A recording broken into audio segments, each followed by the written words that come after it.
Hello, and welcome back to Dev Game Club, a weekly podcast in which two veteran game developers look at games from the past to discuss their relevance and impact today. I'm Brett Duval, and I'm joined as always by my co-host, a man who is trying to show that old dogs can learn new tricks. Tim Longo. What? Well, we're trying something different this week. Oh, got it. Yes. Well done. Okay. I get it now. I didn't have a game to quote from. I mean, technically, I had like 5 games I could have quoted from, but that's more research. No, this is more appropriate. Yeah. Yeah. No, I got it. That's good. That's good. Thank you. And in fact, you'll hear you saying like 9 years of this, and then I was like, oh no, actually, almost 10 years of this nonsense. Yeah, I lost track, and then when I said that, and you were like almost 9. I was like, is that right? Yeah. Nope. But I was 10, wrong. Jeez. Yeah. What are we doing that's new this week? So we wanted to do this intro, and then you'll hear the interview. We have a special episode that I think I'm at least hoping. I bet maybe Brett is hoping as well that we do more of these. So this is an idea that I think I convinced Brett of recently, and we're going to try out. It's a little bit. So I think we all know Brett and I, as well as you listeners, love the interview episodes. We're not going to stop doing our deep dives on the games. In fact, we're playing Pikmin right now. We're going to continue doing those for sure. But I've always been thinking about ways to get more interviews and also do interviews in a slightly different way. And so what we're going to try to do, I'm going to call it a series, but they won't be consecutive. It'll just be random based on when we get the people to come on to interview. The idea is to, rather than focus on one individual game, we actually focus on the person and sort of their career, but in true to our podcast, we wanted to actually, rather than just kind of go through someone's career top to bottom, which a lot of other resources for that, great resources for that, use the same kind of approach we take with the podcast of like, look at people's past through classic games that influenced them. So see somebody who probably had a really good career, who's done a lot in their time, and what are the 3 to 5 games that they think back to had such a big impact on themselves and their career, but then also how does that impact how is that impact relevant to games today? So focus on the person rather than a particular game. In fact, in this first episode, we hit 5 games. We go over a little bit, so that's what we're going to do. Again, they're going to be unexpectedly sporadic in your feed. We don't know when they'll pop up, but it'll be sort of when we think of somebody that we'd like to do. You can send an email if you have suggestions. No guarantees, but because there are a lot of people out there who we might be able to reach out and talk to, whose games careers might have come early enough that their games sort of were in the soup of some of the earlier times in the industry, as is the case today, or in some cases just games that were in kind of in models or whatever, and for whatever reason none of them kind of broke out and had something that was like, this is a classic that we'll spend multiple episodes on. Although I'm sure with a number of people we might talk to, we'd be like, yeah, we would also play a game from them. But, we may not have it pegged in that way. There's definitely some people who are later in their careers now or retired who would be great to talk to, whether or not it's pegged to a particular game. So, yeah. And I think in some cases, I think the other reason that I thought about it is personally is the reason we might be wanting to talk to this person may not be exactly about games that they were attached to or worked on, but more of something that they've done over their career to impact the industry in another way. And you'll see what I mean from our first guest, who definitely worked on games and created games, but kind of went into a different direction and had a different influence on our industry and I would say medium at large. And so but also, I think it's going to be fun for these folks to not even talk about games they worked on, in most cases, and potentially we can do that too. There's no rules about this, but I think it's also going to be fun for them to talk about, like we do sort of organically when we do our podcast, games that have influenced themselves, that and why. So focus on a person rather than a game, and then of course then it's a one-off, right? We just do this one, and then it's not a series about this one person, just the one episode. So that's the experiment, and we'll see how it goes. And with that out of the way, Tim, you want to introduce our guest this evening? Yes, I'm excited to introduce Ed Fries, who is our special guest based on our kind of new format. This is an experimental approach to some of the interviews that we've been doing over these nearly 9 years. I don't understand how that's happened. Almost 10. So let me jump into Ed's intro before he jumps in. So Ed grew up playing arcade games in the 80s, like me, around the same time, though I think I might be younger, I don't know, and had engineers as parents. So that's interesting background there. As a teenager, he programmed his first 8-bit game based on Frogger, which led to a publishing deal, I think, with a company called Romox, which I had not heard of, and hopefully we'll talk about. And then that led to a job working there on a game called The Princess and the Frog in 1982. He also worked on Anteater and Sea Chase for Romox, and we might hear about a little bit more. Ed then went on to co-found something that I'd also never heard of before called Tom and Ed's Bogus Software. With obviously, I'm just getting all this off the internet. Which the Tom of that partnership was Tom Saxton, who I think was one of the co-founders of Sucker Punch. So we'll find out more about that. Maybe it's a different Tom Saxton, where they developed the original Fish. An original Fish screensaver, apparently later adapted by the popular Berkeley Systems product, which a lot of us may remember. Ed received his computer science degree in New Mexico in 1986 and then came back to Seattle to join Microsoft. Apparently, he has a famous quote also that I had not heard before about that era, where he said that his time there was like Ender's Game, quote, "We were recruited as children to fight their wars." Meaning that's a line from a talk I did at DICE. Okay.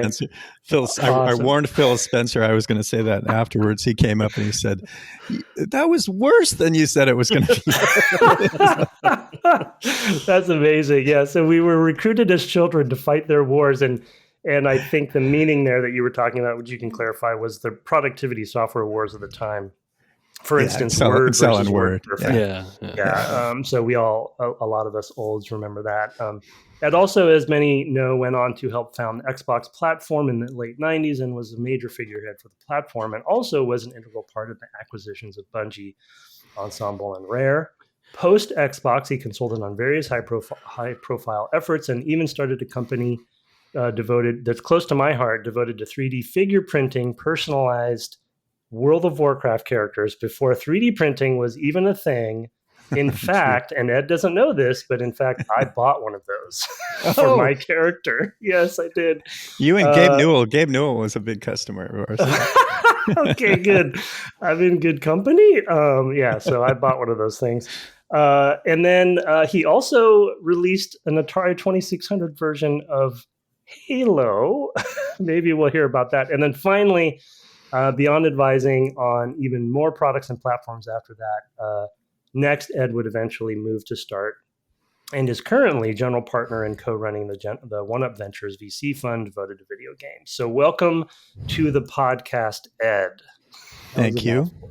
That was a lot. Yeah. And you promised I didn't have to talk about any of that Xbox stuff. So we're doing early days today. Yeah, exactly. I do, however, want to thank you for signing Psychonauts. So, I know that story was a long one, especially after your departure. Sure. But we're not going to go into any of that. But I just want to say play Keeper, though. I wanted to put in a plug for Keeper, and I sent mail to Tim Schafer telling him how much I enjoyed that. Oh, good. Yeah, that looks really interesting. Yeah, I can't wait to check. It's only like 6 hours long. It's 6 hours of pure creativity. That's awesome. Okay. Yeah, no, and just for the audience who might have questions, and actually I'll Before you continue, and I'll say a couple more things for the audience because this is such a different episode.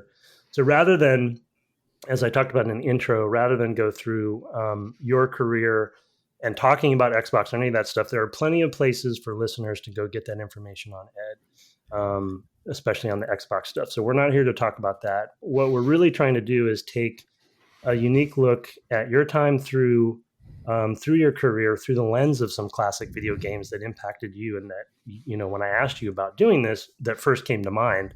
And you have 5 really amazing ones to talk about. So I'm sure we may even not get through them. We'll see how we do. And their impact and relevance on you and your work in the industry, and their impact on the industry, and their impact on the medium of video games. So we're flipping the model than what we usually do. So rather than focusing on one game, we're focusing on a person and the games that influence them, classic games. So yeah, without further ado, also, and we're not going to tell you what those games are. We're just going to, as they come up, we know what they are, but they'll be a surprise as you're listening to the episode. So the first one, Ed, well, actually, before we get to that, I mentioned it in pre-show. We do like to start a little bit and talk about how you kind of got into this whole thing. You can do it, obviously, a truncated version. And I didn't want to ask about Romox specifically, but yeah, how did you get started? Yeah. So like you said, my parents were both engineers. My dad was an electrical engineer, and my mom was originally a chemical engineer. They both moved out here to Seattle to work at Boeing. And my mom ended up leaving and having us kids, and then went back to the University of Washington and got a master's in computer science and went to work for DEC, Digital Equipment Corporation. And so between my two parents, you know, they would like bring stuff home from work. Like probably the earliest electronic game I played, I mean, not counting like a pinball machine or something, was my dad would bring home this programmable calculator, this HP programmable calculator, which must have cost a fortune, but it had little mag tapes that you could run through it. And, you know, this was like the moon landing had happened. So one of the earliest games I remember playing on that was a Lunar Lander, where it's just showing digits on the calculator and you're trying to enter, you know, put in fuel just to try to, you know, slow yourself down before you impact the moon, which was actually very hard to do. Yeah. But I do remember also there was a blackjack game that I modified. And so that was kind of like one of the first like programming things that I did, was actually on a programmable calculator. Oh, you modified it so you could win more. Yeah, something like that. Yeah. But then, I used to tag along with my mom to the UW, and when she was getting her, you know, like working on her master's. And so I remember just like sitting in the computer center there, and she would be like punching out her punch cards, you know, and submitting them. We'd have to wait around, and after a while you'd get a printout back to see whether your program ran or not. You couldn't actually touch the computer, you know, back then. But later, you know, I mean, a few things like my dad brought home from work at one point a 6800 based like kit computer. That was just like a little hex keypad for people who know what that is. So that would have had to be 1977-ish. So you could only program it in assembly. And like to learn assembly, I also had this thing called a Cardiac that one of my parents brought home. If you look that up, Cardiac, it's a cardboard computer. It's literally just some pieces of cardboard and with like these little sliders. It's a Labo, you know, for the kids. The Nintendo thing. Yeah, exactly. But like, look it up. It's actually, I think you can still get one. I don't know. I think there's a way to get it, but it kind of teaches you how simple computers really are. And like, you know, back then a lot of people were afraid of assembly language. Like that jump from basic to assembly was like a big one for programmers, but I kind of started with assembly a little bit. So it sort of, I think it helped me because I wasn't afraid to do assembly language. Because I mean, if a cardboard computer can do it, it's how hard can it be to understand? You know? So very wise. So those were, but then my mom sometimes would bring home a printing terminal. And so what a printing terminal is, it's basically, if you imagine like a printer with a phone cradle. So you call up the computer over the phone. This is what's called a modem, right? And then you get this tone, and then you'd stick it into the cradle, and then you could type on the. Oh, I'm sorry. Imagine like, yes, I didn't explain it very well. Imagine like a printer and a keyboard, but no screen. Okay. Yeah. And then the cradle. Well, I love that you've also had to describe what a modem is to our audience, which is probably a good idea, to be honest. We could all make that noise, right? But I yeah, the three of us could.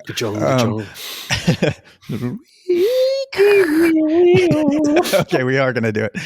Anyway, so you could type, on the keyboard, and you would see what you're typing coming out, ka-chunk, ka-chunk, ka-chunk, from the printer.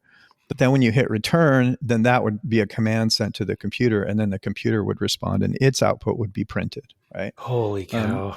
So yes, this is how I played my first games as well. So this is you're taking me right back. I mean, so good.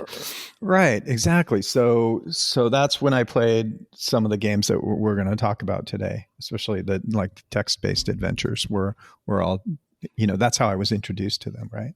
Right. Yeah. So with Romax, which I wasn't familiar with. I call it with. Romox, but I don't know. Romax. Yeah. Okay, fair enough. That's probably better. ROM. That makes sense. Because of a ROM, yeah. Yes, exactly. Romox. I should have thought of that.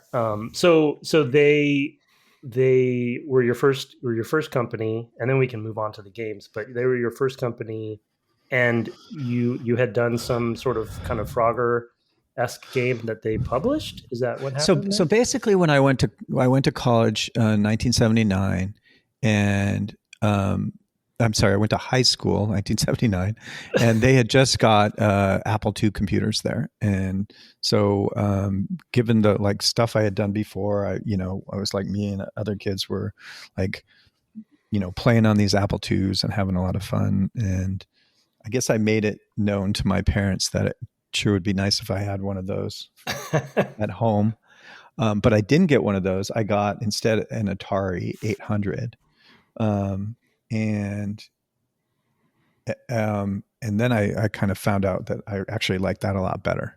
And so, because it had a lot more sophisticated graphics and the games were more interesting. So I just, I spent a lot of high school just like playing on this Atari 800, teaching myself to program and in BASIC and 6502 assembly.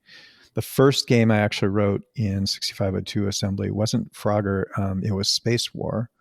I had seen the 1977 Cinematronics Space Wars, which I have here in my room. I'm looking at it. Of course you do. For people who don't know what Space Wars is, it's kind of like segue.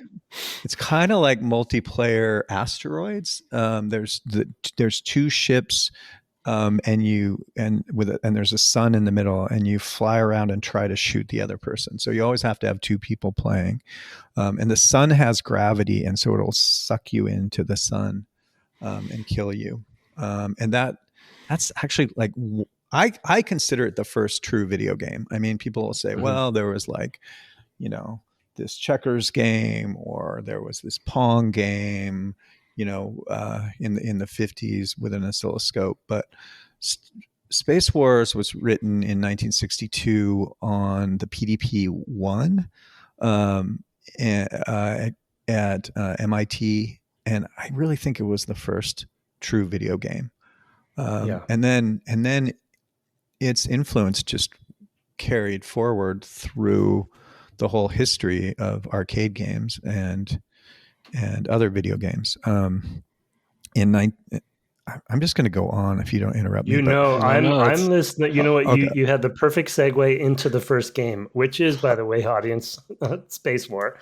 Which just to comment really quickly, I don't know Brett's opinion. I don't think we've talked about. Well, I feel like we've talked about Space War for some reason, but I agree. I think it is really the first real video game. I mean, technicalities aside, it's also the first one that was cloned with computer space, as well as what you did. That's about where I was going to go. Yeah. But even before computer space, like DEC so the PDP-1 was a DEC computer, Digital Equipment Corporation, and it was written for that machine, and so they used to use it as like a test program to run on machines as they went around the country and installed more and more of these machines, and then numbers went up from PDP-1 to PDP-11, and so the game kind of spread all around. I mean, it was actually part of the whole kind of hippie subculture in a way. I have the article around here somewhere, an article in Rolling Stone when they talked about people playing Space hippie War. programmers. Yep. Yeah, exactly. A real archetype. It's mentioned in the book Hackers, which is a classic about where programmers came from and their connection to video games. So if you haven't read Hackers, I really recommend that. But yeah, so it was kind of this obvious thing, like that people would have grown up, like a generation of people grew up playing it in the computer center, typically in the middle of the night, because computers were tightly controlled back then. But yeah, a young Nolan Bushnell saw it, and he was working at Ampex at the time, and he was a pretty good electrical engineer, but his roommate, a guy named Ted Dabney, is actually, like I'm saying, at work, the guy who shared an office with him was a better one. And between the two of them, they tried to figure out how they could build a machine to play this game. And they ended up coming up with what is the world's first commercial arcade video game. It's called Computer Space. And I'm looking at one of those right over there. Mine's yellow. Looks beautiful. It was a real space age. It was a real space age case too, as I recall. If you haven't seen the case, it's wild looking. Yeah, it's so cool. It screams 1970. So that one I actually have played. I haven't played the original, kind of based on an oscilloscope too. I think is how they drew it. Maybe the original one was on an oscilloscope. Yeah, and it was actually the original one. The monitor had phosphor, so that meant like when the line was drawn, it would stay for a long time. It would slowly fade, kind of like you see like a radar, like a flight scope, controller, would have.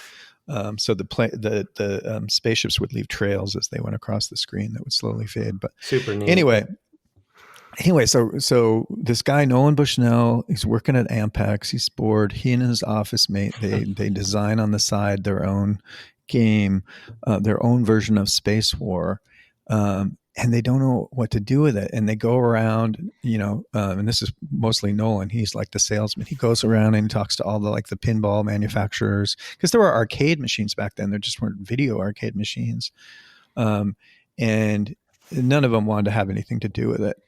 And he's complaining to his dentist one day. This is a true story. I mean, true according to Nolan. Yeah, I know. I love but this is wonderful. Please keep going. Yeah. And the dentist is like, "Oh, I know a guy who runs an arcade business." And it was this guy. Let's see, they're the Nutting brothers, Dave Nutting and Dan Nutting or something. I'm getting the other Nutting wrong. I've heard of the brothers. I don't remember their first names. Yeah. Yeah. So they had a trivia machine, like a mechanical trivia machine, and that was called Computer Quiz. Okay, and you have that behind you as well. I'm looking at that over there, actually, but I can't see the name on it, which is why I'm struggling with the name. It's turned to my side, but so yes, so they So and they happen to be in Silicon Valley. That's like the dentist. They were, he was their dentist too. So he's like, "Oh, you should talk to my other clients. They do this thing." So Nolan goes over there and he shows them what they do. This thing that they had made that they hadn't named yet. I mean, they were probably calling it Space War, and so they named it Computer Space because it was this, the next in their line after Computer Quiz. And anyway, and Nolan like leaves Ampex and becomes like the CTO of Nutting Associates, this company. And then the game doesn't sell that well, and they have a big fight. They make actually a the original game is 1 player, and then they make a 2-player version, which those are always green. And then so he splits up, and he goes and starts this company. He was going to call it Syzygy. In fact, if you look at a computer space, it says Syzygy Engineering on it. But when they went to start the company with the name Syzygy, they found out someone else had the trademark for it. And so they named it. They were big Go players, Ted and Nolan. And so they called it Atari, which is a word from Go. And then they made the second video game of all time, which was Pong. I'm just trying to, because some people think Pong was the first. So anyway, I'm going to pause there now. No, this is amazing. No, yeah, but this is why I think Space War is really in a way the most important video game ever. It got like a lot of early programmers excited about games and video games. A lot of people saw it, and it inspired people who went on then to start companies that then created more video games, and everything sort of spiraled out from there. Yeah. Perfect. Yeah. That's another. Yeah. I mean, it's also, as we were talking about, it being on a oscilloscope, right? It's also got, EE cred, as it were, right? I mean, that's something they all have lying around. And it's like a new creative use for their oscilloscope. And of course, the phosphor burn-in, I don't know, maybe that inspired Homeworld. I mean, we should maybe go back and ask, because he had the long trails as well. Yeah, interestingly, computer space is not it's not vector. Right. It runs on a TV, but it's raster based. But yeah. I mean, Space War of all the ones we're going to talk about today, I agree. It's like, I think people can look back at it and see kind of the obvious progression of things and its influence, but I love all the extra stuff that you had in there that I didn't know you were going to talk about. And let me tie it back to myself a little bit, because then, like I said, I had written a bunch of games in BASIC, and like most programmers of my age, you'd get these magazines every month, like Creative Computing, and there would be some games in them in BASIC. And so you started by like typing these games in from magazines, and most of those games came from earlier games that ran on mini computers and mainframes. And so you kind of by typing them in, you kind of like by osmosis kind of learned how like a game is structured, that kind of thing. Mm-hmm. But that was all in BASIC, and then BASIC on these machines was pretty slow, and so if you really wanted to do something like we were seeing in the arcades, that was fast, you had to write it in assembly language, and I decided to try to write Space War, and just so people know, these machines, like the microprocessor is pretty simple. It's an 8-bit microprocessor. That means all numbers have to be between 0 and 255, and it can't, for example, multiply. If you wanted to multiply, you'd have to write a program to multiply. Mm-hmm. It can add and subtract numbers from 0 to 255. That's basically all it can do. So like, to do the sun in Space War, to have gravity, at least the way I was going to implement it, I needed a square root routine. Okay. Cause I was like, I can't even multiply or divide, but how am I going to do a square root? And so I remember going to the library and trying to look it up. And somehow I found a magazine article with a 6502 square root routine in it. And I go to the right shelf or whatever and find the thing, and there it was. And the routine was written by a guy named Woz. So well familiar with Woz. Yeah, right. One of the founders of the Apple Computer Company. Yeah, he really the technical founder, the Steve Jobs partner. Yeah, so Steve Wozniak, right? So anyway, so that's where I got my square root routine from Woz out of a magazine. Amazing. And ended up making my own version of Space War. Yeah. I love that game was the Frogger game, but we're okay. I didn't list Frogger as my list of games we're going to talk about. So No, you didn't. No, we can skip right over it. No, I just love that you're talking in terms of speed, where basic was too slow, so you need to go to assembly because we just really, it's just like it's just a different time. Also, that you used a library, and that was another good tidbit. We're big library fans here, but hey, kids, remember what a library? Anyway, they still exist. Go use them. Yeah, they know me at mine, Tim. So I know. Yeah, you're a regular. So the awesome Space War. So people look it up if you don't know what that is. But now Ed has given us way more information about it than I even anticipated. And I've seen the background in sort of a Zoom call with you that I've had before.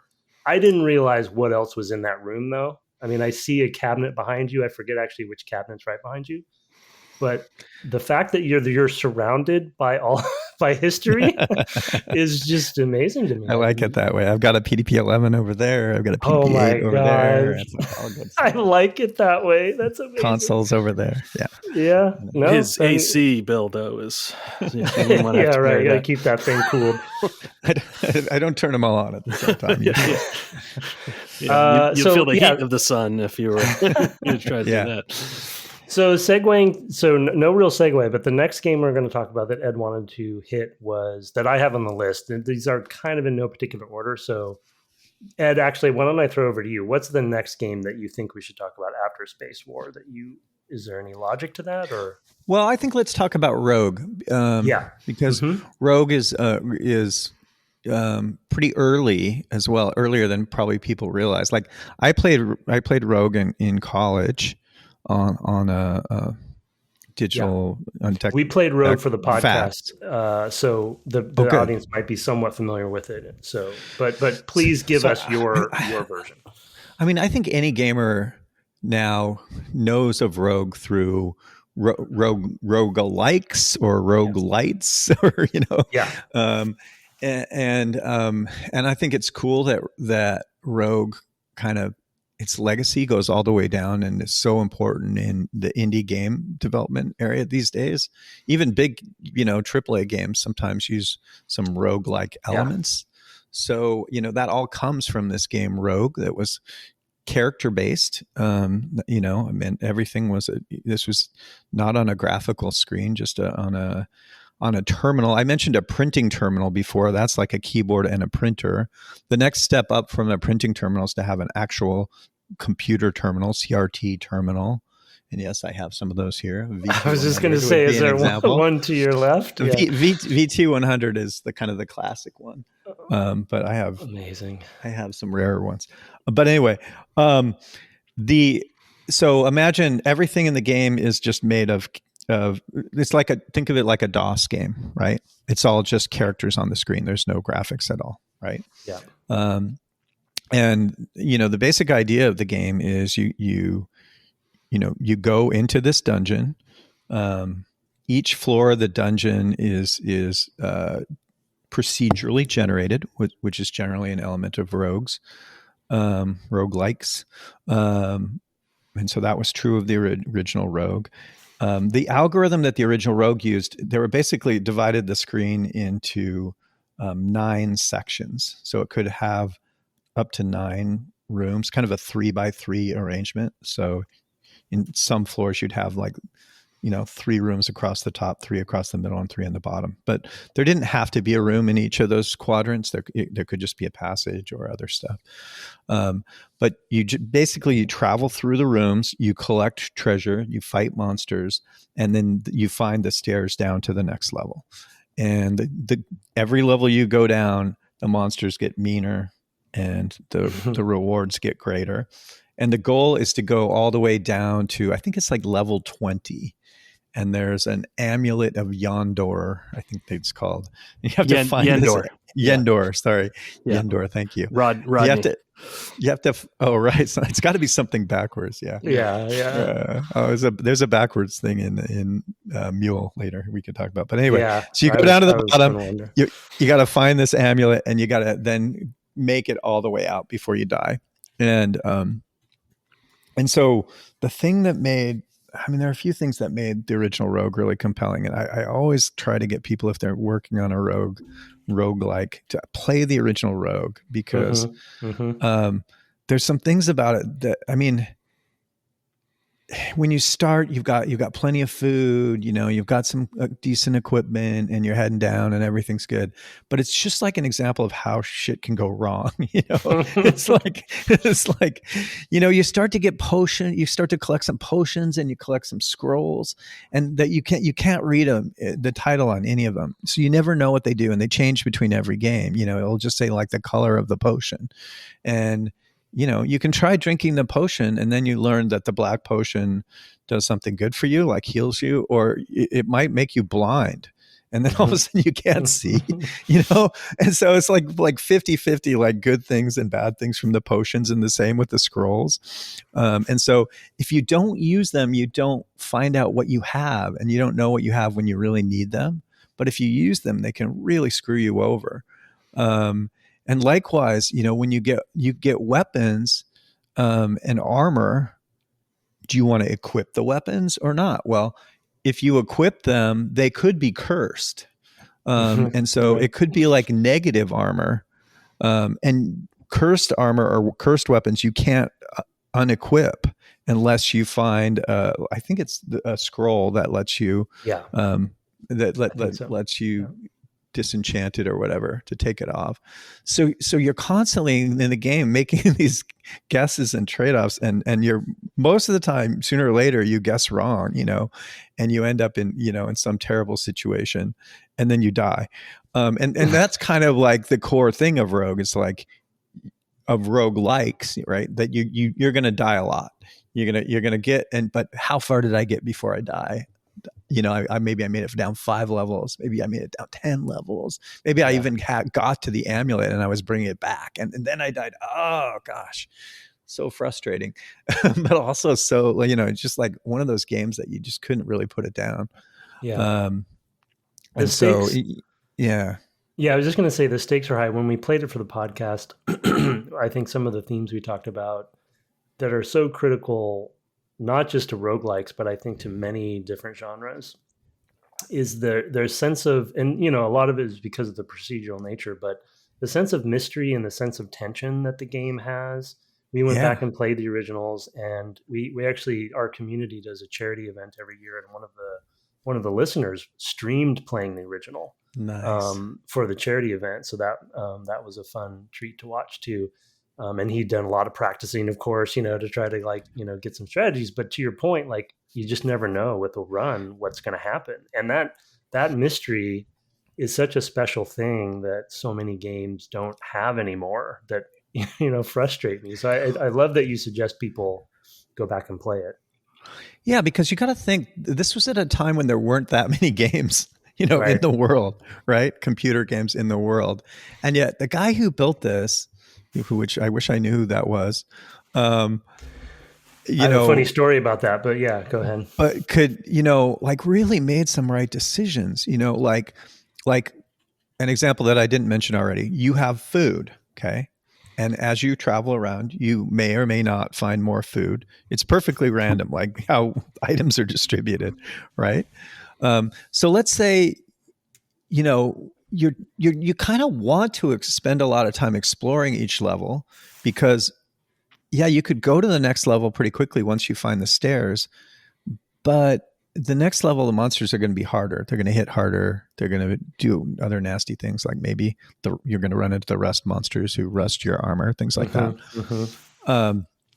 So I have this trade-off. I want to spend time exploring, but I'm also on a timer for the food. I'm slowly starving right now. If I'm exploring more, I might find more food, but I might not find more food, And so it's like the game is constantly giving you these risk reward scenarios, that sort of overlap each other, and how you're going to, I don't think there is a right strategy. It's like, just maybe something about what kind of person you are, whether you're going to YOLO it and just go try to run deep fast, or it's whether you're going to be meticulous. And well, and that's, that's the kind of, in a way, where player personas come from anyway, in a way, right? It's like, how do you think about how to build a game for different player types. And Rogue is a great example that it allows different strategies, based on who you are. There isn't one right way to play. When we played Dark Souls, and I think one of the concepts that came from that makes me think of it is the concept that knowledge is what matters, because you're dying so much in that game and you restart. But what you do is you learn every time you do something. Right. And that is kind of your leveling up, so to speak, even though it's not tangible. Yeah. Your leveling up is like, oh, what does this potion do? Or what does rust do? Or the concept that something can get cursed to your body. That's a new piece of information. Right. But even once you learn that stuff, it only helps so much because the names are scrambled on the scrolls every time and the colors of the potions every time. So you still don't really have that knowledge. And there isn't any carryover in the original Rogue from like a previous life. Like almost every modern roguelike somehow, makes it a little easier each time that you play, right? You get to kind of sort of gain experience of some kind that survives between your lives, but not the original Rogue. Original hardcore, pure. Brett, I think the other thing, I just want to mention one other thing real quick. It's just like everything we're talking about is literally just like letters on the screen, you're a single letter as the character, and like you see an R across the room and it's coming towards you and you're like, oh no, a rust monster. He's going to wreck my armor. I have really good armor on right now. Yeah. It just kind of shows that, how little graphics matter, Oh yeah, it's terrifying. The first time I ran into it's 26 levels because it's one for every letter of the alphabet, and the monsters are one for each letter of the alphabet. And the first time I ran into a vampire, which starts around like level 18, I was just like, oh no. I mean, I didn't know what it was yet, but I'm like, there's now a V. And I'm like, I have no idea what that is, but I can guess. And it was not good. And it was definitely coming after me. So, yeah. Yeah, and there were multiple versions of Rogue, and then there was a game called Hack where they took Rogue and added a bunch more shit to it, which I'm not sure it added any real value, but it was popular. And then anyway, went on from there. Yeah. Still have roguelikes today. Anyway, I'll shut up. No, you shouldn't shut up. I should shut up. Did I remember, Brett, though? I just was asking if you had played it on a mainframe or, I never played this one on a mainframe, although I'm aware that's where it started. We talked about it. There was another one I played around the same time, or maybe in college, that was similar to Rogue, but it used the graphics, the sort of extended character set a little bit better. I don't know. I can't remember what it was called. It could have been Hack. It could have been might have been Hack. Yeah, I can't remember because it's been whatever. So I know Rogue started on the PDP-11, and then it was ported to the VAX, and it was always a Unix based game. So we ran Unix on our VAX machine. So. Yeah, there was later a port to by Epix, which is how we played it. Sure. Yeah. To make it available to that's PCs. The cover. Game. Right, that's the box I think everyone remembers, and that's the box that I think I remember buying myself back then. Okay, we got more games to talk about. We better move on. Yeah, let's move on. So, which is the next one that you want to hit? Let's talk about Empire. Okay, yeah, because Empire is really interesting. I remember playing Empire on a terminal that my mom brought home. And I think it had to be this guy, Walter Bright's Classic Empire. And he's got a website up and you can like actually buy the game from him. Although, I think you have to like compile it yourself if it's for an old machine. But he says where you can get the compiler. I think it says on his website that he created the language D, which I think D came after C. Yeah, it did. Maybe not quite as successful, but anyway. No, not as popular. but Tim, C came after B. That's true. C came from B. That's true. This is the first time I'm hearing this right now. I did not know that's this. True. Yeah. Wait, are you two pulling my leg? No, I'm not. This is true. This is 100% true. Okay. But I don't know about A, but B and it's definitely B and C and D. Yeah, for sure. Yeah. Anyway, I mean, the easiest way to describe Empire is it's civilization. Okay, it's like right. It's not as polished. It's not, it's all again, letters on the screen. But it's civilization. Everything you loved about Civilization. Like if you go out, Civ 1 is just like a polished version of Empire. Mm-hmm. And Sid Meier has said some stuff over the years about whether it is or whether it isn't. I just looked on the Wikipedia page for Empire, and it has a link to an interview where he basically admits that it was inspired by Empire. I think I saw the same thing. I was going to ask you about that. Yeah. So he was working with Bruce Shelley on it. He told Bruce. We didn't work with Bruce till later, but because we worked with Bruce on Age of Empires.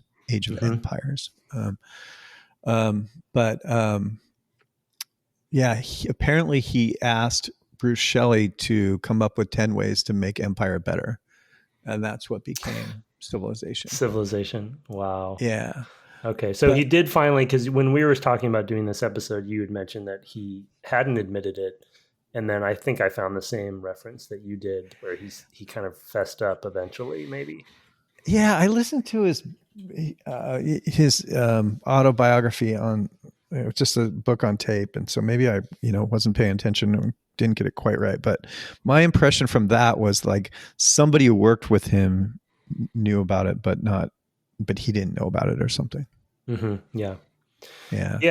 And so. The version I had played that I realized was later, Empire Deluxe, which was a confounding game to me as a youngster back then.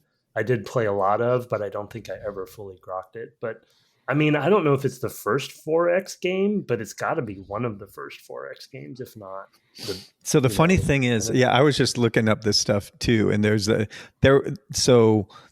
think it said Empire's 1977, that Walter Bright's Empire's 1977, but there was an earlier Empire from 1972, and it called that the first 4X game. Completely different guys, and I remember we had this on our VAX. And it was like this long, slow board game like thing that played out over months. And you slowly like captured like hexes around your area, and other people did too. And you were like mining and trying to get oil and stuff like that, and to build other things. And it was a very different than, the Empire we're talking about, that inspired Civilization. It's like Civ, right? It's like you can't stop hitting buttons, right? Everything's just happening. Yeah. And it's you against the computer. So, but there was an earlier, slower, more board game like Empire. Okay. So anyway, all right. I mean, that's kind of all I want to say about that. It's just that, like, when I first, just because I grew up like playing on these mainframes, and mini computers. Like my mom would bring home a computer and then just let me play in it. And of course, I'm going to look around and see, are there any games to play? And then I would play those games. Yeah. And so that's like when I was first exposed to like PC games, it was like, oh, this is just, that, or this is, I played this already on the, on the mainframe. So I think, and that's natural, right? That these games sort of evolved out of what was available before. Yeah, it still happens today. Yeah, for sure. And I'm glad you mentioned Bruce Shelley too, because of that Age of Empire connection there. And I actually had forgotten about his connection with Sid Meier and stuff. So that's a good kind of callback to later for you as well. Yeah. So what's the next one? We have a couple more. Well, I want to talk about M.U.L.E. Because just when people ask me what's my favorite game of all time, I'll say M.U.L.E. Interesting. Okay. Yeah, and so M.U.L.E. was by Dani Bunten Berry. It was a amazing game designer, on the Atari and those other machines around that time, so around 1980-ish,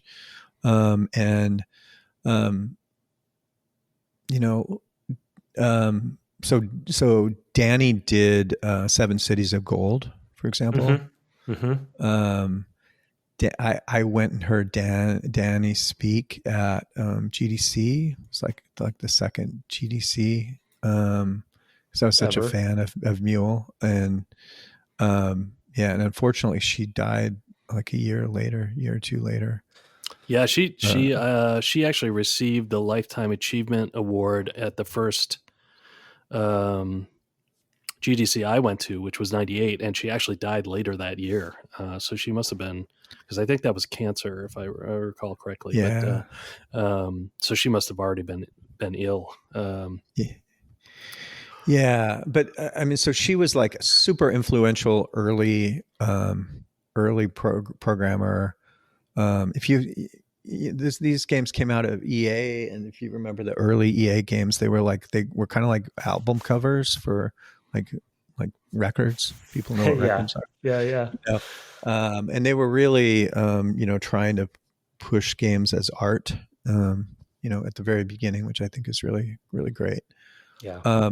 But so let's talk about M.U.L.E. What is M.U.L.E.? A M.U.L.E. in the game is a like a robotic mule. Okay. Yeah. It's actually an abbreviation, which I can't remember what it stands for. Multiple use labor element. Thank you. Yeah. So, thank you. So basically, it looks like an AT-AT to me.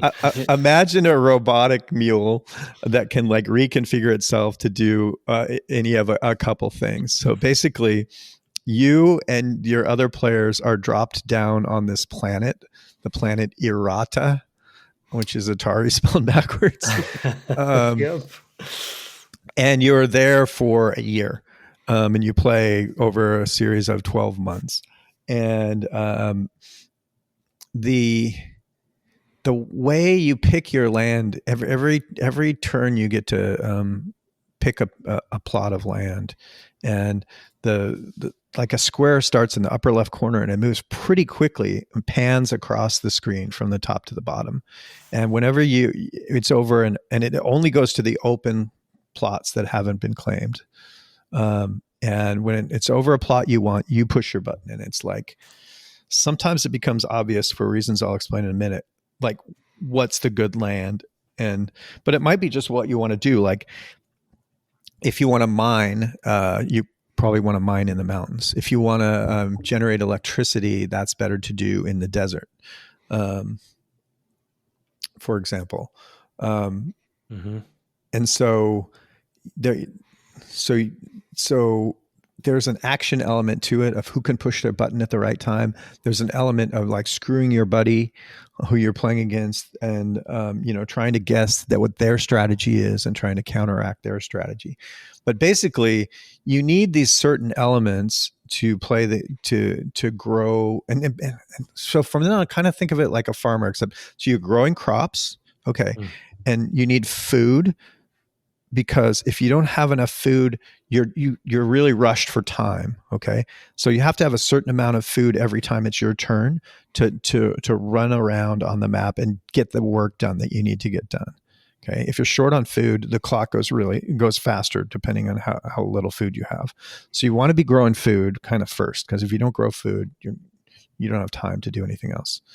You need electricity power to power the mules. If they don't have power, they won't produce. They won't do what they're supposed to do. The mining mules won't mine. The food mules won't do their work.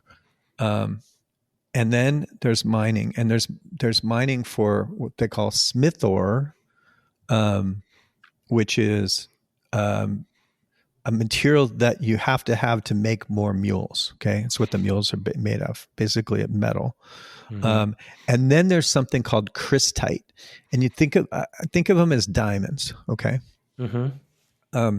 And so for the three main, so you select your land. I'll just go over 1 month. This thing goes by, everybody gets to pick a plot. Then there may be some plots for sale. Then some random things will happen, like maybe some bugs will attack and eat your food, and maybe something good will happen to me. It'll be extra sunny over my power and I'll generate extra power, whatever. So everybody has like a production phase where they get their stuff. And then just based on the order you go, each person their little character, they're playing a little character, and their little character shows up on the screen, and they have to run around on the map and basically drag their mules around and put new mules down where they want to do work. Each square can have one mule doing one thing, so making food or doing a mine. But you have a limited amount of time, so part of the game is like planning out, well, when my turn's going to start, do I have enough time to, like, I have 2 open plots, but they're on opposite ends of the map. Do I have enough time to get there and put a mule down and get back and then get over there? And if you have extra time, you can get back and you can gamble at the end of your time and you can make some extra money. So there is money as the element also. So anyway, everybody kind of places their mules and bad things happen and they screw up, and mules, if you don't put them right in the center, they'll run away. You wasted a bunch of money to buy the mule. And then anyway, all this stuff.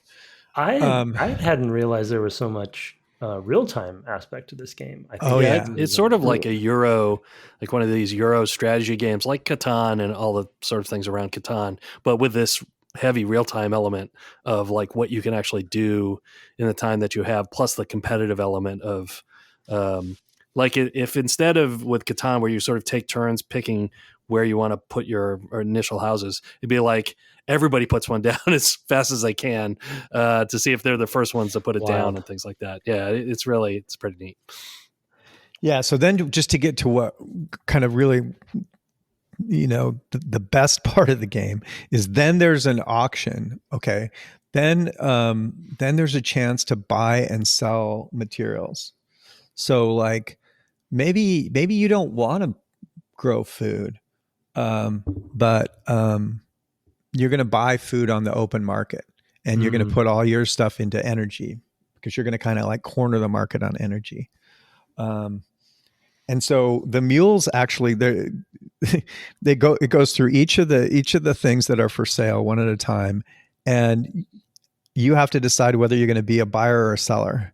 And you can kind of flip up and down to the top or bottom if you're a buyer and seller, and as this short clock runs down. And so you kind of fake people out that you're going to be a seller, but no, you're actually going to be a buyer, that kind of thing. But then what happens is, so the sellers start to run down, and that's defining what price they're willing to sell at, and the buyers start to run up. And when they meet in the middle, a seller and a buyer, then they start to buy stuff from the seller. So the buyer starts to buy stuff from the seller. So that's all kind of a fake out thing too. Like people can pretend they're going to buy and try to drive the price up for somebody else.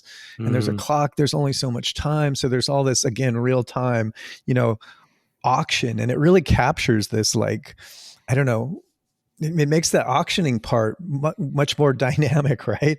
Yeah, like an 80s stock market movie where it's like, buy, 95, no, I hear 96. Right. And everybody's shouting on the floor, and like, yeah, it's very frenetic. And so like let's say you really need energy this turn because you don't have enough for your meals to produce. So your plan is to buy energy. And I know that because I can see that. I know you didn't produce enough. I'm going to try to drive that energy price up as high as I can, or I might like go let it come down low and then try to jump in front of you at the last second and start to buy it. And once I'm buying it, if I can afford it, I can just keep buying and buy the seller out. And so I could buy a whole bunch of energy I don't need just so you don't get it. And so there's it's constantly like stabbing the other guys in the back, meanwhile, the crystite, it's the only commodity that has a random price, but it's usually pretty high price. It can go quite high or quite low. And it's just random every turn. So you never know what it's going to be worth. But the crystite, there's like, you can see when you look on the map, you can tell, oh, this is a good place to grow food because there's water on this square. This is a good place to do energy because it's desert. This is a good place to mine smith ore because there's mountains. But the crystite, it's an invisible map underneath the map. Okay, there's basically 3 concentrations of crystite on the map that are high crystite, like the best crystite land. And then and around the highs, then there's a circle of mediums, and then around the mediums, there's a circle of lows. Okay. And so one of the things you can do during your time, if you have some free time on your turn, is you can assay, which means you can run out and like take a soil sample and bring it back to the center, and it'll tell you like, is it low, is it none, low, medium, or high crystite? And so like, but everyone sees the result. So yeah, I was going to say, yeah, same screen. Right. So once you see, oh, well, there's a high there, you know, or maybe, and then maybe you find a medium over here and you can deduce, oh, if that one's medium, but I saw no there, then the high must be this way, you know, and so everybody's trying to figure out where the best crystite land is and grab that. Because in the end of the game, by the end, you pretty much have converted most of your resources to mining crystite, because that's where the big money is. And that's how you win the game. Anyway, so yeah, that's the equivalent of the victory points, really, in the board game model, right? Is like, oh, you did all this, but in the end, what you really wanted was to convert everything you had into this other material, which is what really gives you the score. Yeah, even though other things might give you a little bit. But you could, I mean, like, if you manage to like corner the market on like a certain like energy or something, and you could charge a lot for each unit of energy and make a lot of money that way. Yeah. But in general, the best strategy is to find the best crystite land and mine the hell out of it. We used to play with 3 real people and a mech typically. And that was super fun. Cause you could everyone kind of can exploit the bot, cause the bot's pretty good, but it's not that good. And then the other 3 of you are all trying to screw each other. What were you playing on? Yeah, Atari 800. Yeah. So what was the kilohertz on that Atari 800? It's 12, 48. I don't know. It doesn't matter. Something under 100. Not a lot for thinking. Let's put it that way. Yeah. Yeah, I mean, the bots played a decent game, but they weren't super good about the crystite. And in the end, once you got to being really good at the game, the crystite was dominant. That was the meta. Dominant. That was the meta. Yeah, if you didn't get the best land, you were kind of screwed. But it's a perfect mix of strategy and randomness, and just skill actually with the joystick. I mean, it had an action component, a strategy component, and a random component, and those things come together to make a great game. Well, then the multiplayer and the meta components of just like playing each other off of each other, which is also something that that's a core element of great multiplayer games too. Exactly. Everybody, and you get some of that will cooperate against so-and-so too. Yeah, if you got like 2-on-1 or right. Yeah, exactly. Yeah, like diplomacy kind of stuff, like the board game diplomacy. Yeah. And some, so you're trying to sell to one guy, but the other guy keeps jumping up in the way and you can't get around him. So you can sell to the person you want to sell to. Interesting. Anyway, there's so many layers to it. Very many. Yeah. A lot of layers. I had no idea. Cause again, this is a blind spot for me, but in pre-show, I think it was in pre-show we were talking about, I think Will Wright famously has talked about this game as an influence for a lot of his work. Now that you're explaining it, it makes sense. But then I also had read that Miyamoto had cited it for Pikmin, which we're playing on the podcast now. And when you mention the mules and kind of pulling them around and making more of them, that seems very Pikmin to me. And the sort of like timing element of it, obviously it's not multiplayer, but the fact that there's a timer and so. Yeah, this game's reach seems to have been has been quite wide then and far. Because it has so many layers. It is one that hasn't ever really been recreated, as far as I know, effectively. Like there's a guy named AJ Redmer who formed Maxis with Will Wright, and AJ was a huge player of this, and I know because AJ worked with me later at Microsoft, and he tried to bring it back at EA.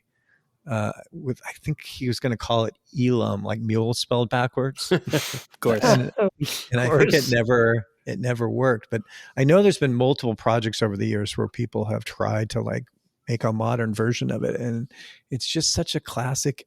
It's one of those games you kind of have to play in the native, like on an Atari 800, right? It has amazing music, by the way. The theme song is incredible. Anyone who's played the game, when they hear the music, they'll be like, "Whoa!"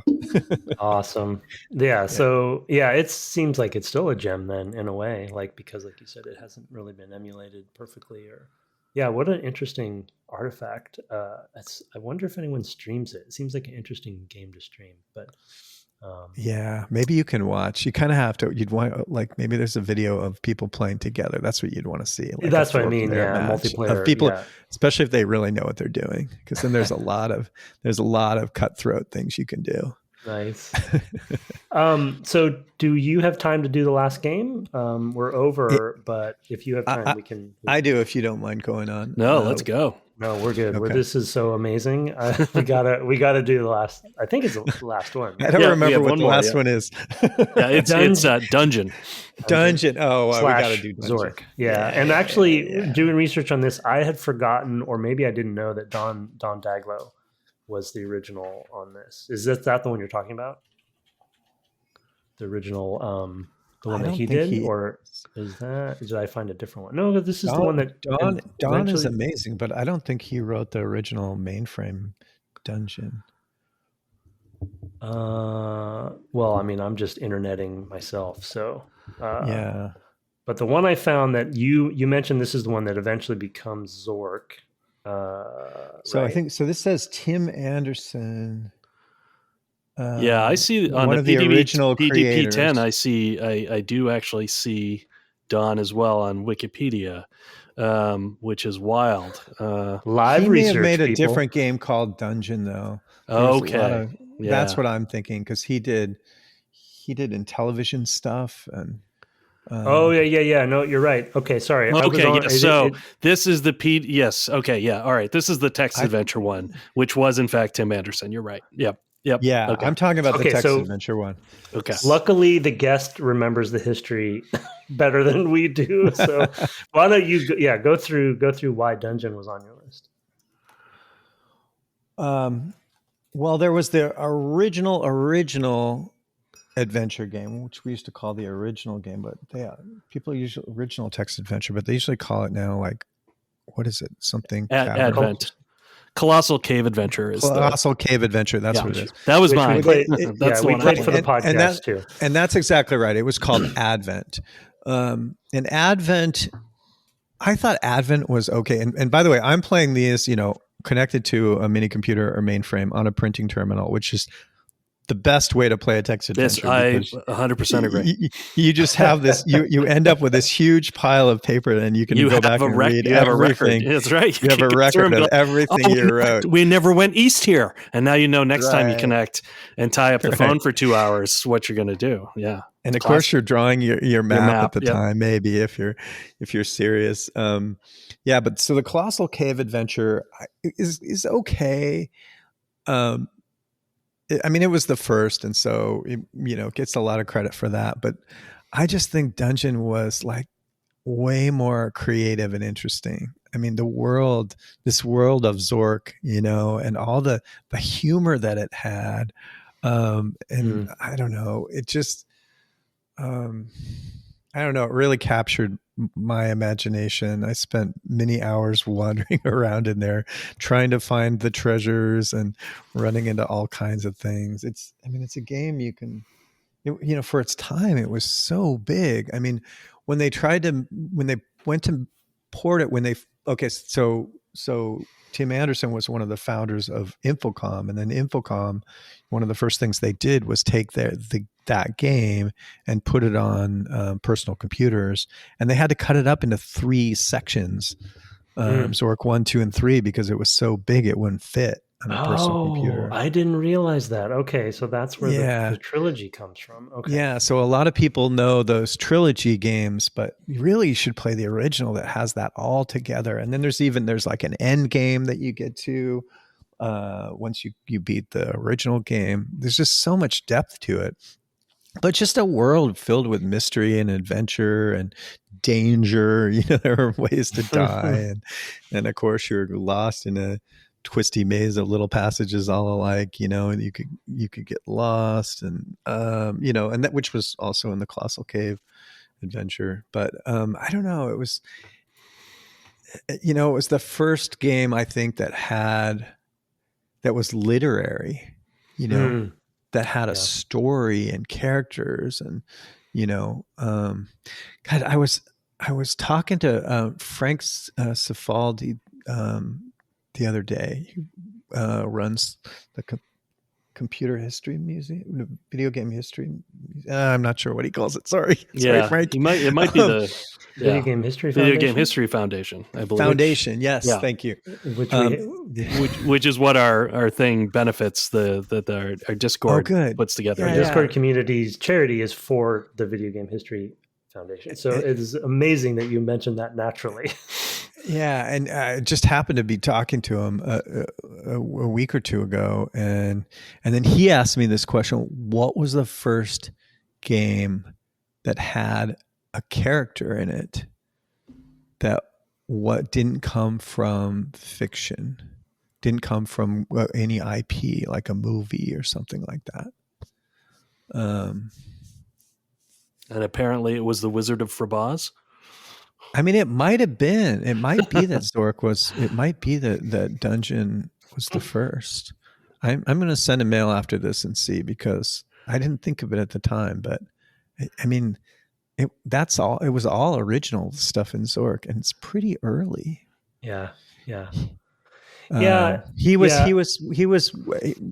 It was actually, the question came from Kate Willard, who's another person who does a bunch of research on firsts in the video game business. He puts out some cool videos on YouTube, and who I've worked with a little on some of these things before.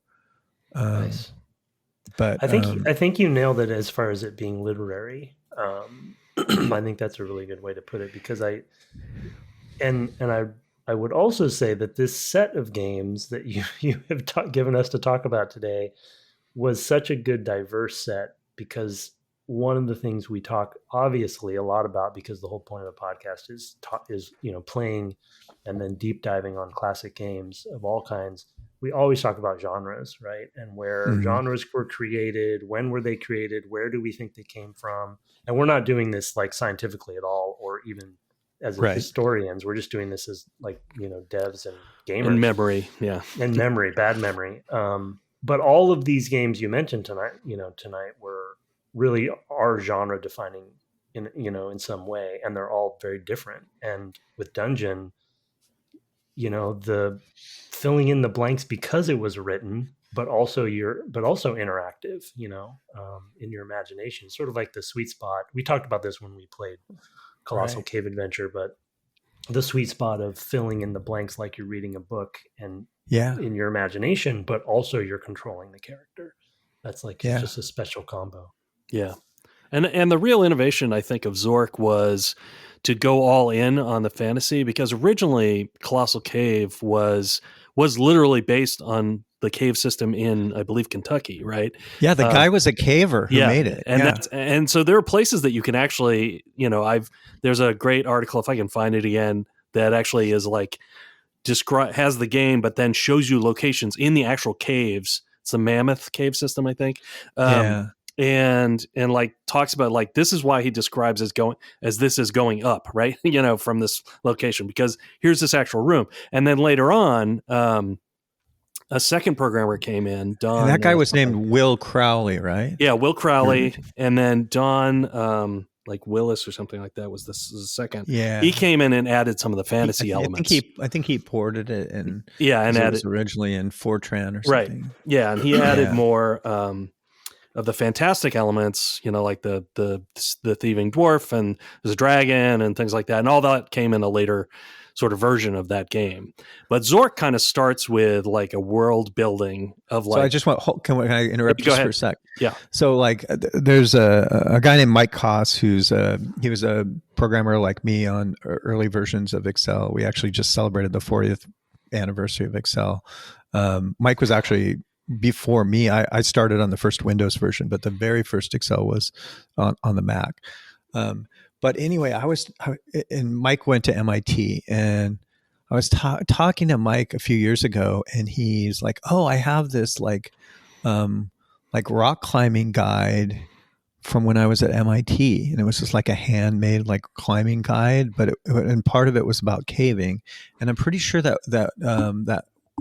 guy Will Crowley like wrote the guide, or is one of the names on the guide. Yeah, which is, I was like, whoa. Yeah, well, it's actually Crowther and Woods. Crowther, Don Woods. Crowther, yeah. Crowther Sorry, and Woods. Yeah. I couldn't remember it either, because I haven't looked at it in a while, but I just looked it up because I was like, something like that. Good, thank you. Yeah.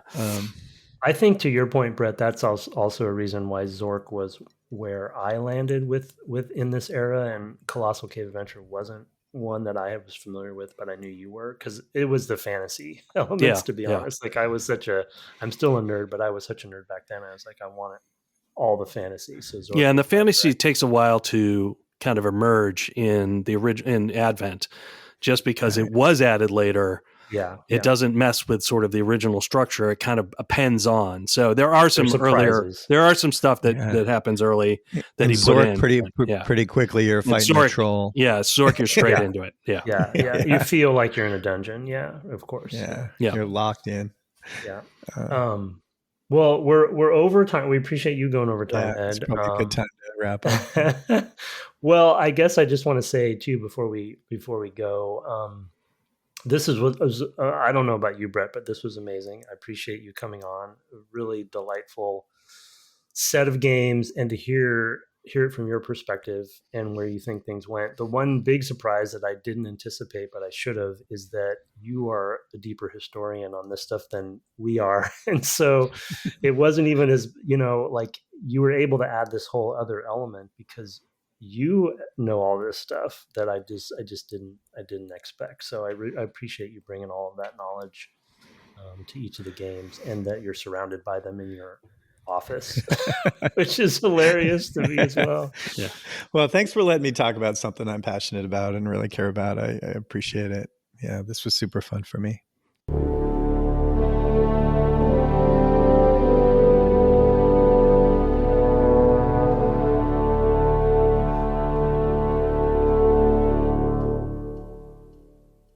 Welcome back from the break. As I was telling Ed in post-interview, there were so many connections from his early life that I could not. I just was like, I was taking little notes because I wanted to clear some of them up and like draw connections, because he talked about Digital Equipment Corporation that was headquartered not very far from where I lived, and kind of was at the basis of sort of the Northeast, the New England computing, industry of the time when I was growing up. In fact, there was a whole period of time where they were going to move into an old friary in the town that I grew up in, and take over those. And it was like, are they going to sign the deal? Like for years, because it would have been a huge boon. And I think they actually moved to Nashua, which was right next door, so it was still helpful to where I grew up.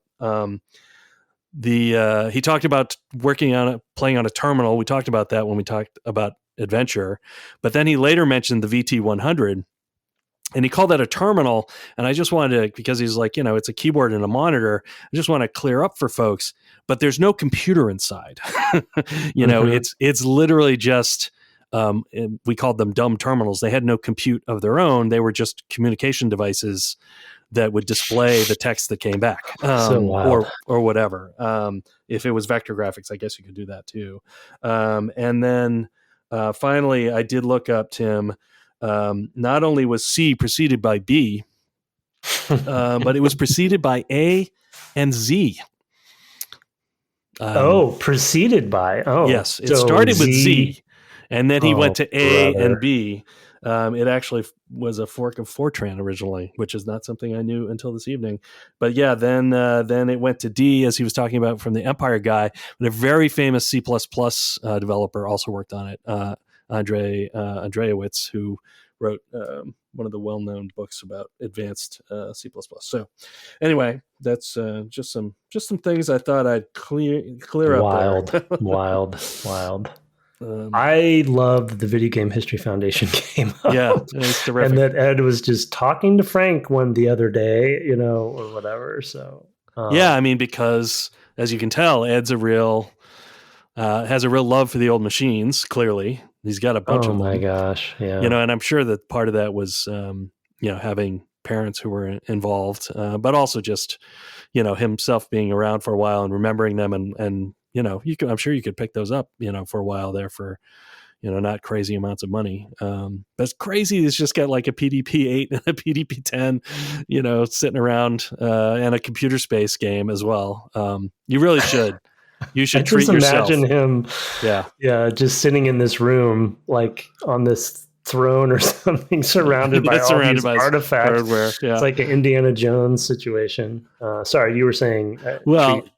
People should definitely check out the cabinet for computer space. It is seriously, it is the most 70s design for a cabinet. It looks like something that could have been in 2001: A Space Odyssey. It is like that kind of out there. It's so funny. It's interesting. He mentioned a tidbit. Let's see. What EA games would we have played? Populous at the Populous time? would have been much later than M.U.L.E, which was like he mentioned EA's kind of album cover approach. Yeah. Which that kind of, for me, it would have been the one that the main touchstone I would have for that is Bard's Tale. Right. If you remember that, because they had their boxes were flat. I mean, they were like albums back then. The packaging for them, they were thin. They had 5 1/4-inch floppies in them, Yeah. But they could have put it in a box, but they actually chose to have it be this open, this book fold, gatefold, whatever you call it. Packaging. And I remember Bard's Tale, and the cover was really beautiful art. And so that was an interesting tidbit, but I just did not anticipate, I know Ed, and we've talked a fair amount, but never about this stuff. And maybe I now see why he wanted to come and do this, because he has a lot of knowledge, historical knowledge, that was really a really big treat to hear, through his perspective. I'm also going to put links out there in the show notes to the GitHubs for the games he made in assembly on the published by Romox for the TI-99. That company crashed with the 84 crash of video games. The TI-99 was not TI-99/4A or something like that. Was not like some huge system seller, although back then it would have cost about the equivalent of $5,500 to $6,000, something like that. Which is partly why I think it was $1,100 or $1,200 the TI. Holy cow. I mean, I had a Apple II a few years later, and those things are, were pretty expensive too, but that's more in the like $3,500 range today in today's dollars. Maybe as much as $4,000. Still, I mean, that's a lot, an awful lot. That's a high end PC, especially today. for my family at the time. But anyway, where was I going with that? Oh, right. So there weren't tons of those out there, but it was on multiple systems though. The games he worked on and the 6502 assembly for his games, which were 2,600 games, I believe he said were available there as well. So I will put those out there. It's pretty wild. It's fairly readable. If you can reassembly. So it's fairly readable, a bit of code. I was trying to follow the main loop and everything. It's been a long time. That square root story. Yeah, so good. Oof. That'll stick with you. And I'm not even a math person. Yeah, that was pretty amazing. I was like, "Where's he going here? Is he gonna look it up in a table? Because that's what I'd probably do." Or some kind he looked it up in the library. Some sparse table. That's so good, so good. Anyway, so fantastic interview. So glad you were able to get him. He's as you pointed out, he's near and dear to our hearts. For other reasons, but it was really great to talk to him, and he was so generous with his time as well. And so let us know. I mean, again, I would at least call this an experiment. And the good news is that if we do continue doing these, we don't need to attach them to a game series, which takes longer, and makes the guest pool specific. So we have more flexibility if we do want to do more of these. But we would love to hear from the community if you like this and think that these are a good idea. Again, we still want to keep them focused on classic games and talking about classic games. So we'll try to make sure that it's still unique versus like other podcasts, which just kind of do traditional video traditional interviews of people's careers, which Ed has done a lot of those. So if you want more on Ed, you can go find those because obviously his Xbox history is out there. So, but we want to do something different and for these and for his specifically. So yeah, we have some ideas for some more, but let us know. And of course, you can send us an email via devgameclub@gmail.com. We also love to get your reviews. We are a no advertising podcast, so your reviews and word of mouth are how we get around. We're on the web at devgameclub.com. And my co-host here, Twitch is at twitch.tv/ Tim Longo Jr. with a JR at the end. And are you still in the Outer Wilds? What are we doing? Still back and forth so much. I'm not sure anymore. No. I've paused the Unbeaten series. I'll definitely get back to that. But I think I'm on kind of a surprisingly mini roll, and I think I'm pretty close. With Outer Wilds. So I just got to finish that off. People are giving me hints now. It's so every time I think I've broken out of the loop of you playing that game, it comes around one more time. Nice. Yeah. That is a special game, though, I will say. Yeah. We also have, as we've mentioned a few times, a fan-run Discord. There's a link to join that in the show notes. Our intro and outro music was written and performed by Kirk Hamilton, commissioned by friend of the cast Aaron Evers, and our logo, Discord, our merch store, all by Mark Garcia. Have fun dusting off your TI-99 ROM cartridges this week, and good night.